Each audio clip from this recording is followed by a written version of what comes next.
আরেকটা ব্যাপার বলবো যে তোমার এই যে স্টেট লেভেল রিপ্রেজেন্ট করা, সেখানে তোমার স্যারের কতটা অবদান বা তোমার কোচিংদের কতটা?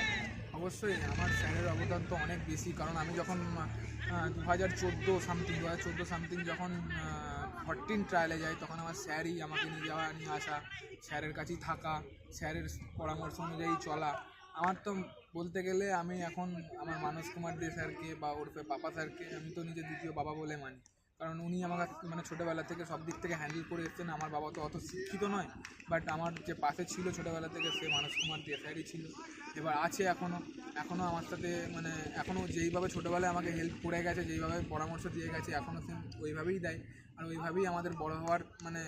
কথা বলে যায়। তো এইটা আমি বলতে চাইবো যে যেই কোচ তোমাদের ছোটোবেলা থেকে, যেই কোচের হাতে তুমি তৈরি হবে, যে কোচ মানে তোমাকে তৈরি করবে, সেই কোচকে কখনো অবহেলা করা দরকার মানে উচিত নয়। সেই কোচের কাছেই থাকা দরকার, আর সেই কোচের কথা মানে